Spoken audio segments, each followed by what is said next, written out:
Well, this is my nightlight to you. I pray that you're being refreshed and resting like I have been most of the day, just trying to get some strength back on. So I want to say to you that I pray that your Martin Luther King holiday will be refreshing as well. And so, Father, I thank you for this nightlight. I thank you for the opportunity to minister to that one that is listening. And I pray, God, that they'll realize that it's time for us to activate our discernment in a greater light. In Jesus' name, amen.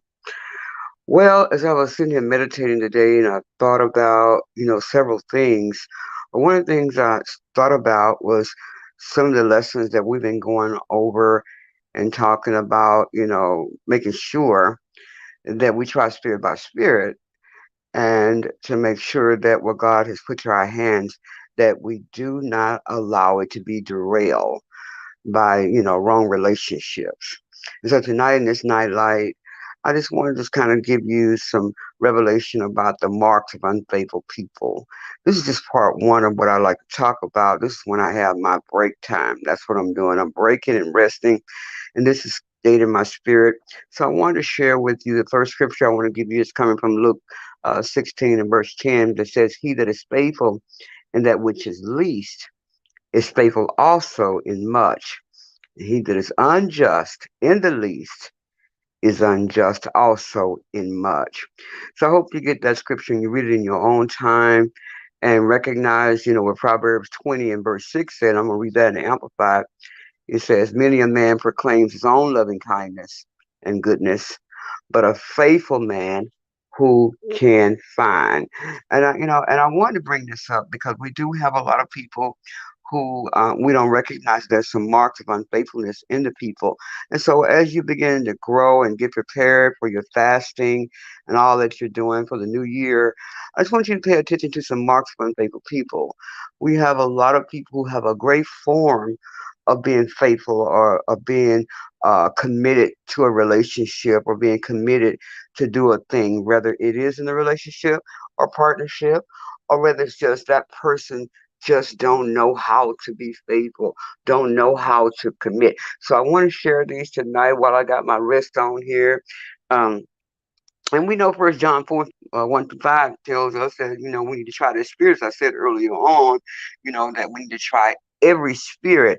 That means to try every spirit by the spirits, okay, to see whether or not that they are of God. And so tonight I want to share three particular symptoms or signs that you might want to consider when you're in relationship with someone, whether it's doing business or even those people who are close to you. We can see that even in relationships for people who are hoping that they will be married to this person or they're dating them, whatever that is. And it's just not commitment today for whatever reason. So I was led just to talk to you briefly about these types of unfaithful people. And so this first part, I want to share these three different signs that you can see in that relationship. And the first one is the fear of sacrifice. Okay, many times people don't want to sacrifice their time. They're always afraid to make this sacrifice because they like to stay away from anything that will be inconvenience to them. And they don't understand sacrifice because sacrifice is like you say you offer your body as a living sacrifice unto the Lord. So this sacrifice means that you're going beyond your place of comfort in that relationship, or you're going beyond your place of comfort in the thing that you, as supposedly to be in a relationship with someone, you're going beyond that comfort zone. You're really demonstrating your love. And so that means you're going to go the extra mile. That means that even if you don't like to embrace the whole thing, you're asking God how to serve that individual because you don't like to embrace everything or anything, that's uncomfortable for you. But we also know that these things that will take away from your place or your comfort, that lets you know that you should be doing something that God may be trying to stretch you for. And so that means you will really, really not have clarity until you realize that they will never be truly faithful to you to this particular thing or whatever relationship, business matter that you have if you are one, if they're not one who's willing to make the sacrifice. Okay. And then the second thing is a fear of accountability. Now, in my bar series, I plan to come back and talk about accountability, which I think is so important in the times that we're in right now. And so, accountability, I'll come back and finish my series up that I was doing on the bars where I was talking about, let me pull that acronym out for you. I was talking about boundaries. I was talking about accountability is the one I'm going to be on soon, and then reciprocate, and of course, sanctification, regeneration. So just stay tuned for that. But let's jump back into this second one, which is the fear of accountability.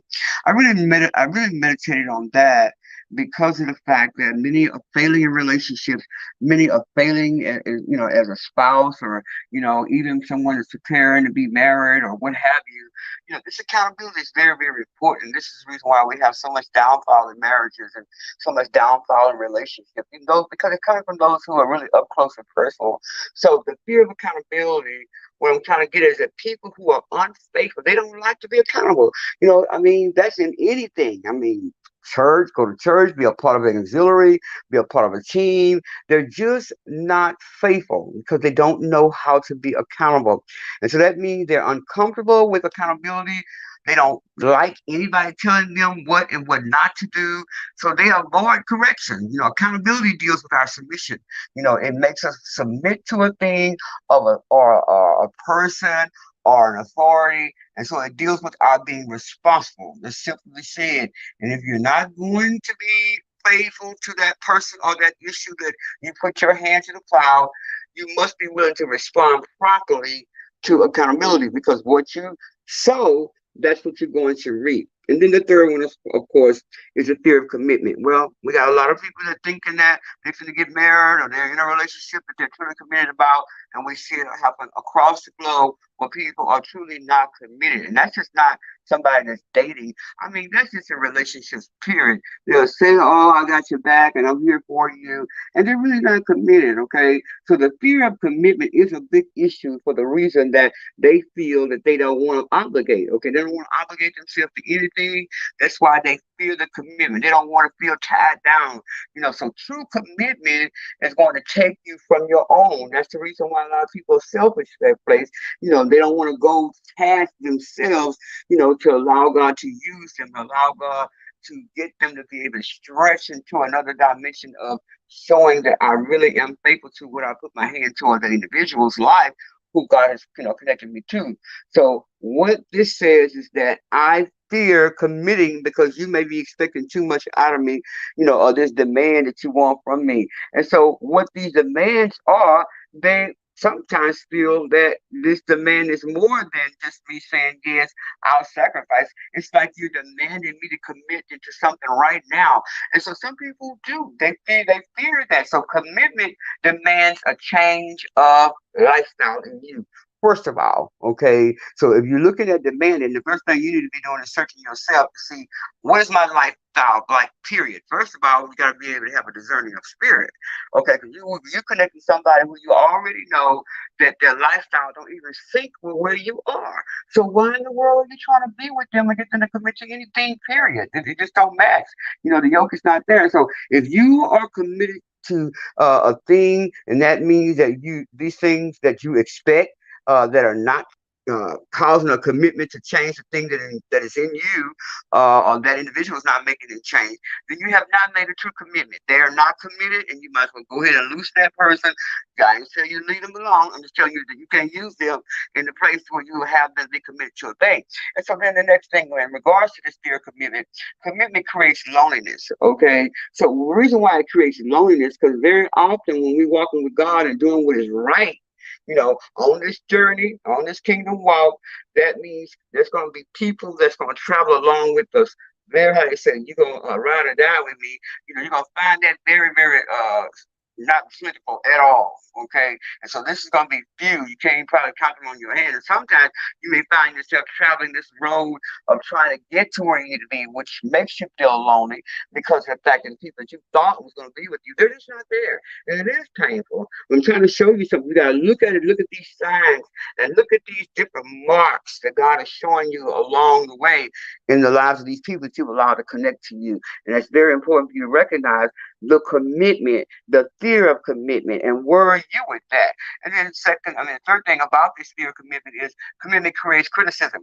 So when somebody is committed, they're made to accomplish an endeavor. So there are many who do not understand, and some eventually come along, but others may not at all. So that means now they're going to, what you thought they were going to be there for you, now they criticize the very thing that they said they love about you, and the greatest thing that we can recognize is the ones who say, yeah, yeah, yeah, is going to be probably one of those Judases that's in the midst or right up in your face who's really not for you, that criticizing everything you do, and they're really not committed because many of them are dealing with rejection and the fear of rejection themselves, so they don't want to commit to anything that make them feel maybe by their own peers outside of your relationship, that oh you with them, or you going with her, or you've been helping her, I see you've been helping him. This is the kind of thing, are you hanging out with them? So now they don't want to commit depending on who you with, what you got going on, and what's going to benefit them. Then you're going to know if the commitment is truly there or not. This is the reason why you got to mark those. That means when you're marking something, it's like you're trying to locate something. Well, you put a little mark on that or whatever you see in the spirit realm and making sure that you recognize this thing is there and do not ignore it, because God is trying to give you a sign of these unfaithful people. And then finally, you need to look at the commitment, how it produces pressure. A lot of times people don't like to commit because now they're constantly thinking about, I got to do this. Oh man, I got to do that. Well, their heart's not ever in it anyway. And so you should know those who labor among you, so you don't get with people who you know that's not committing from their heart. Okay, they're not even doing it in the fruit of the spirit, and love and peace and all that. They're not doing it in that realm. So why would you have someone next to you or getting involved with you who you already can see clearly that they're not committed to this relationship? They're not committed to the ministry. They just feel like they're being pressured because they know you and you know them, and so now their commitment is being pressured. So now I gotta act like I want to be here. I gotta pretend, or either I gotta act like I'm gonna do something else to make you don't want to ask me anything else again. So that's really, really sad that people go to that length to act like they don't know what you're talking about, act like they forgot, when really their commitment was because they were being pressured, and therefore this pressure sent this potential failure, misunderstanding, and oftentimes this accompanies this commitment to prevent you to the lack of commitment to prevent you from getting something done that is kingdom minded. And I really have to say it's not good for someone to tamper and play around with the things that God has given an individual to do. If they don't want to do it, they need to move out of the way. So what hinders that then, Dr. Murphy? What hinders this type or kills this faithfulness? Well, there are several things. When a person who says they love God and maybe they're weak in their, in their commitment, or maybe things are hindering them, from being faithful. Well, the first thing is the offense. Okay, some people just simply offended by whatever reason it is that you're trying to tell them to be committed or showing them how to be committed. And some people are simply jealous. Okay, they're jealous because you have a committed lifestyle, you're on what God has told you to do. You're not trying to go ahead of God. You're not trying to be late. You're not trying to please anybody. But this first part of is offense. It's the reason why it hinders the faithfulness in the individual or whoever they're connected to in their ministry or their business. So offenses has the potential to pull you out of your divine place, and then it's going to cause you to abandon the will of God in your life. Listen to me. You may like them, you may love being around them, and they're fun, and maybe this is somebody showing you, that this is something that they really don't like about you. But the key is are you pleasing God? That's number one. Are you pleasing God? Or are you trying to please man? And so you can take an assessment of your own reasons why you continue to let these people in your life. You already know, you can mark that thing that they're really not faithful. And then the second thing about this hindrance is that wrong responses to frustration. Many times people have a wrong response to the frustrations of this commitment or this part of their lives, but they wanted to be faithful to you. So we all experience this type of emotional frustration, but we don't all know how to properly respond to it. Okay, so many of you are maybe going through a bad relationship where it looks like the relationship or the friendship is being, kind of pulled apart. because of the responses that you're getting. Maybe you ask them to do something or whatever. Now they're frustrated. Well, we all go through that. We all have that emotion, but we just get frustrated and tired, or we may even get angry or disappointed, or feel like we've been betrayed or let down. But most importantly, you're going to have to read this response because it's an emotional matter. Because first of all, you were dependent on them, and you really thought that they were there for you. And it's a sad shame that it is really not true. That's why you have to mark those relationships so you won't be hurt. Because first of all, if you mark them, then you know how to handle them.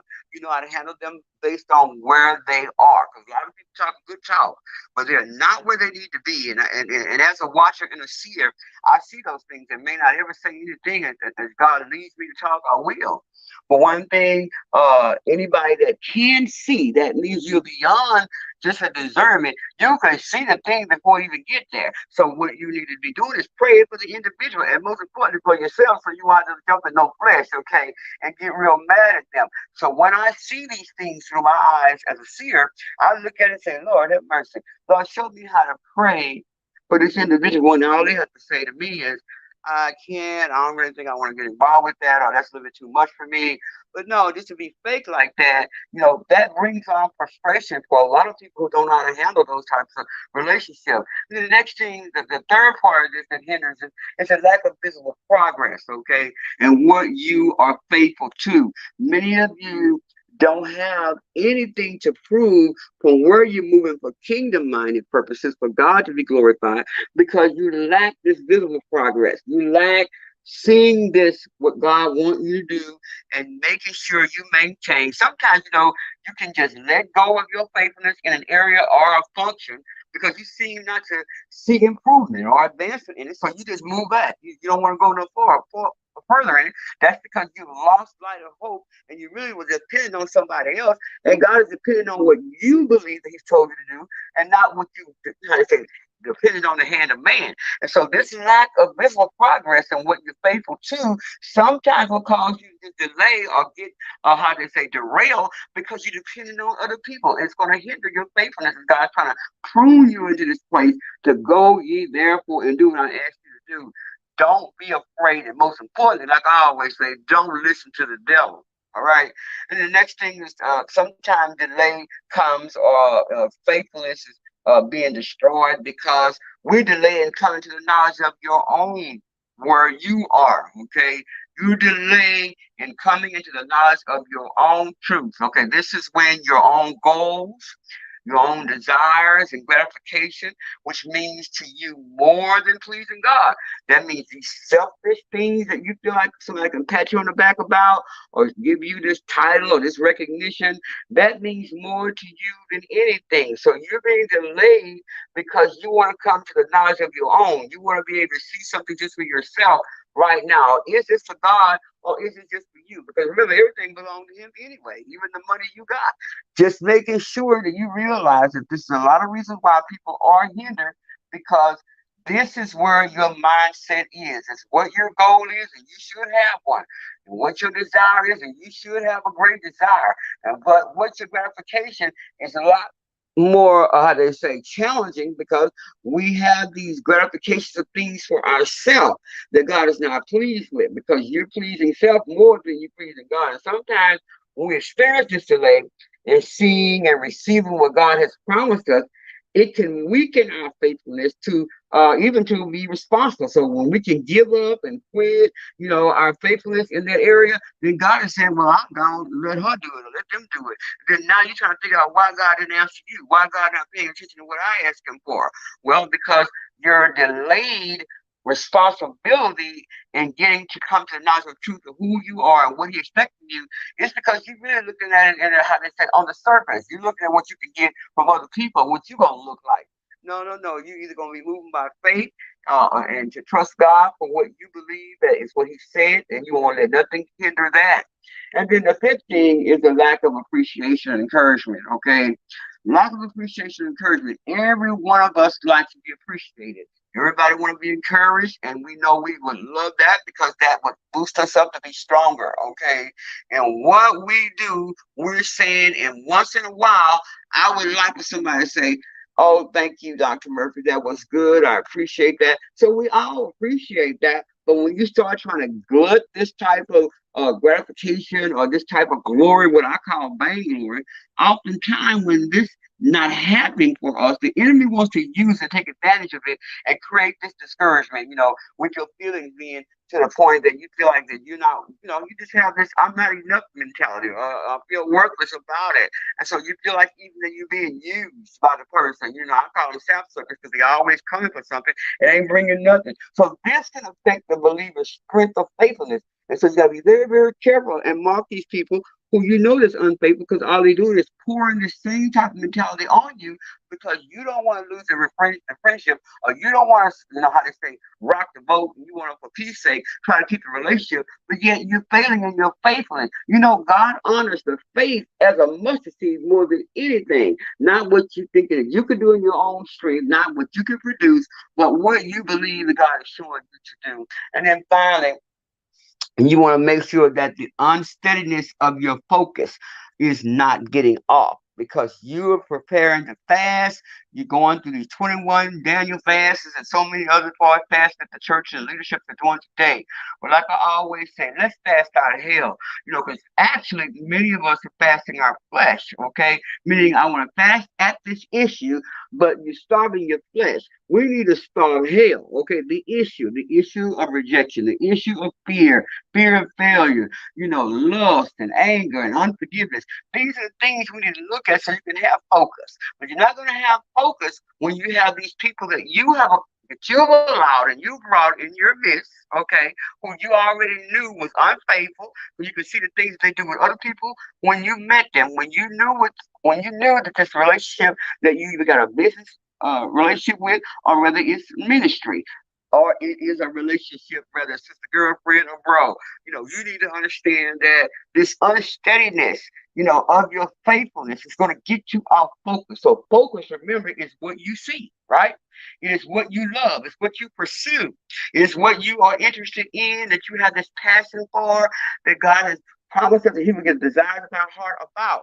But when your focus concerning a person, a function, or direction becomes unsteady sometimes because of offense, circumstances, or personal problems, your faithfulness begins to gradually get weak and even sometimes diminish, and it's going to die because you got the wrong people, wrong relationships around you, and then it's going to die and you're not going to be able to pull yourself back up. Next thing you're going to find yourself is somewhere not believing that God told you to do it. You must have made a mistake or you missed God, and somebody may just miss God because you got these voices that are there that you should have marked through your spirit of discernment by now that they're unfaithful and they're not committed, but yet you still want to tag them along with you, okay? So the way you see that function and pursue it, and the way you should execute it is going to have to be through that prayer of faith.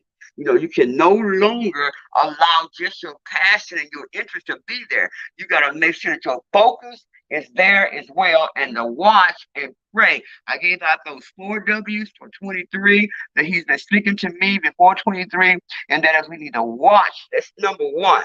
Watching is warfare. You got to make sure that you work, worship, and warfare. Those 4 W's, because right now the enemy is after our faith. And so right now you have to begin and adjust your focus and don't listen to the devil and move those people, give them love, and I'm not saying that you need to dish them and get them out, but some people you do need to cut off completely because many of them just simply sap suckers. They just got to sap all the energy out of you, give you all this stress, always grumbling, always complaining, ain't bringing nothing to the table, and always got their hand out. But what are you going to do? Are you going to let them take away your focus? Are you going to let them hinder your faith when God is trying to give you the recognition even now as I'm speaking to you to realize you want to maintain to be steady. You want to maintain to function. You want to maintain to look at every problem, every situation that's caused you to feel like you just don't know. But you know that God is real. He's already helped you and has been helping you and will continue to help you. No matter what it is that you've been going through, He's showing you that I am greater in you and through you than He is in the world. When I got to get out here, I want to give this last verse for the nightcap that came to me in my devotions. I think it's very, very powerful. And it says here, do everything in dependence on me. The desire to act independently apart from me springs from the root of pride. Self sufficiency is subtle, insinuating its way into your thoughts and actions without you realizing it. But apart from me, you can do nothing. That is nothing to eternal value. My deepest desire for you is that you learn to depend on me in every situation. I move heaven and earth to accomplish this purpose for you. But you must collaborate with me in this training. Teaching you would be simple if I negated your free will or overwhelmed you with my power. However, I love you too much to withdraw this godlike privilege I bestowed on you as my image bearer. Use your freedom wisely by relying on me constantly. Thus, you enjoy my presence and my peace. Well, I'm going to say good night. I pray you have a wonderful Martin Luther King holiday, and I pray you share this message because somebody needs to recognize and right now begin to mark those unfruitful people and unfaithful people and make sure that you remain focused before this month is over. Get focused. God bless you.